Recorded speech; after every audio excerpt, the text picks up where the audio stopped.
Good morning students, welcome to Ambitions Vedic Institute. In next हमारा जो video है, इस वीडियो में हम नेक्स्ट सेल ऑर्गेनेल देखेंगे जिसका नाम है माइटोकॉन्ड्रिया। ये एक सेल ऑर्गेनेल्स है। तो लास्ट वीडियो में we have seen that endoplasm reticulum. Now we start again or another cell organelle name is mitochondria. तो माइटोकॉन्ड्रिया के बारे में अगर हमको देखना भी यहां से, तो mitochondria is a double membrane bounded cell organelles है। इसमें यहाँ पे बोले उसमें से डबल मेम्ब्रेन बोले उसमें से अगर हम माइटोकॉन्ड्रिया का अगर हम स्ट्रक्चर देखेंगे तो माइटोकॉन्ड्रिया को एक आउटर मेम्ब्रेन होता है और दूसरा इनर मेम्ब्रेन होता है। तो उसको दो मेम्ब्रेन होने की वजह से हम उसको बोलते हैं हम double membrane bounded cell organelles. After that हम सेकंड पॉइंट मेंशन करेंगे माइटोकॉन्ड्रिया का। तो mitochondria consist of two membrane, consist of two membrane. यहां पे नाम लिखेंगे हम outer membrane and second is the inner membrane. तो ऐसे टू मेम्ब्रेन्स होते हैं। यहां पे लिखा two membrane that is outer and inner membrane. तो इसके बाद में हम आउटर मेम्ब्रेन के बारे में देखेंगे। जो आउटर जो मेम्ब्रेन होता है, ये outer membrane generally outer side में प्रेजेंट है और ये एकदम टाइटली स्ट्रेच्ड होता है। तो मैं यहाँ पे आउटर मेम्ब्रेन के बारे में लिखना है अपने को। आउटर मेम्ब्रेन ये टफ होता है, आउटर रहता है तो ऑलवेज टफ होता है और एकदम टाइटली, अगर हम इसको देखेंगे तो टाइटली एकदम स्ट्रेस्ड होता है, ऐसे चिपक के रहता है। इसके वजह से इनर पोर्शन का ये प्रोटेक्शन करने में हेल्प करता है। This is the outer membrane.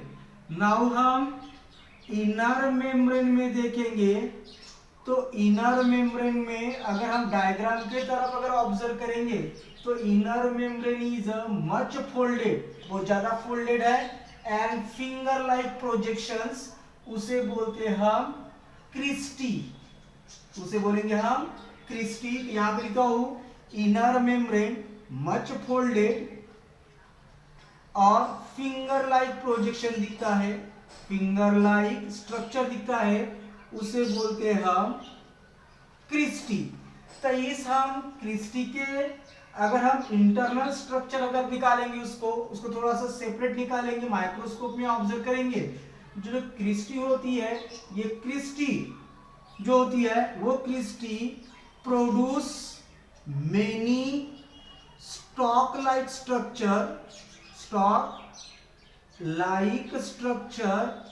Is called, उसे बोलते हम F1 पार्टिकल।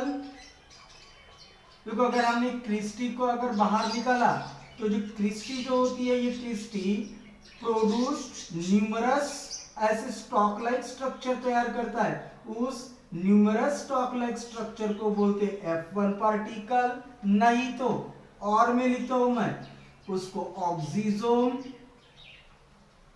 एंड नहीं तो अनदर वर्ड्स उसको बोलते हम एलिमेंटरी पार्टिकल, एलिमेंटरी पार्टिकल बोलते उसको। जब क्रिस्टी ऐसे न्यूमरस स्टॉक लाइक स्ट्रक्चर को तैयार कर रहा है, उस स्टॉक लाइक स्ट्रक्चर को उसने नाम दिया F1 पार्टिकल, नहीं तो ऑक्सीजो, नहीं तो एलिमेंटरी पार्टिकल बोलते उसको।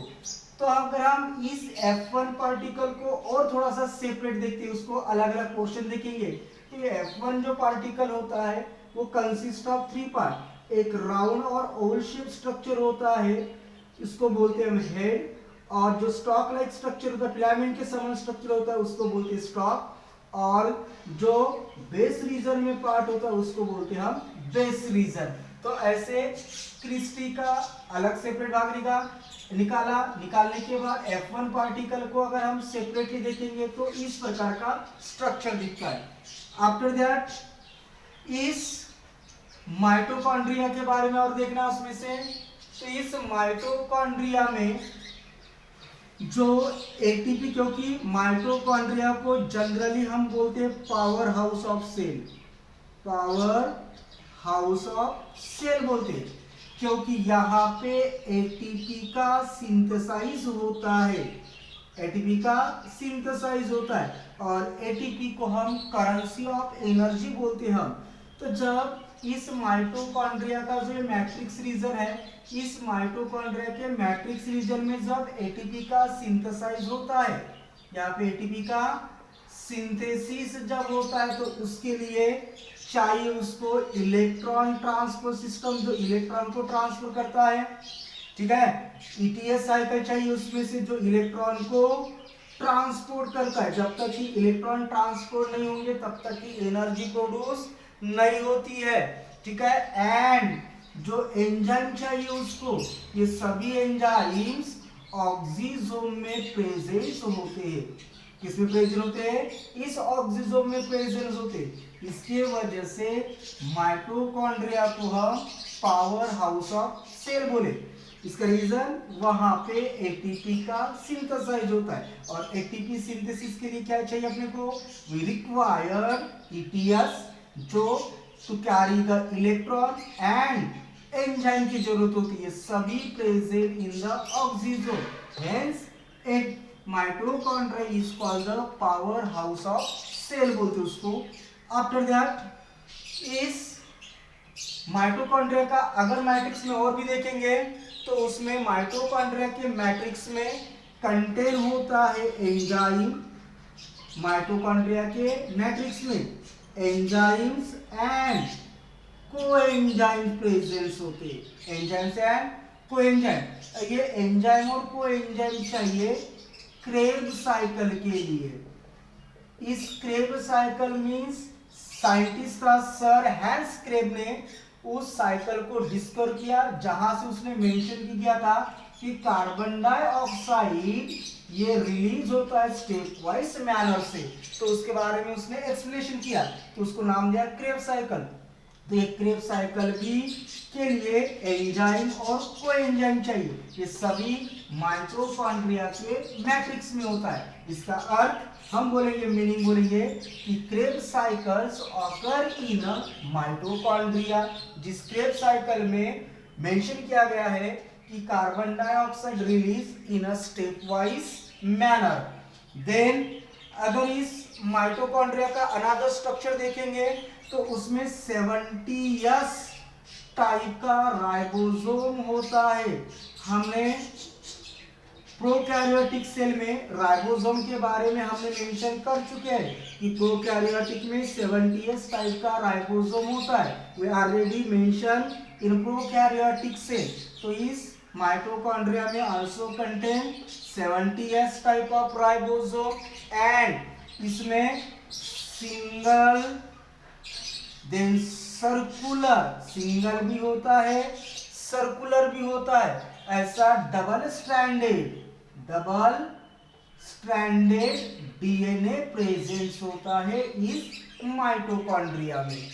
तो ये हुआ हमारा ओवरऑल स्ट्रक्चर ऑफ माइटोकॉन्ड्रिया। अभी हम इसके बाद में नेक्स्ट सेल ऑर्गेनेल्स देखेंगे इन अ नेक्स्ट वीडियो में।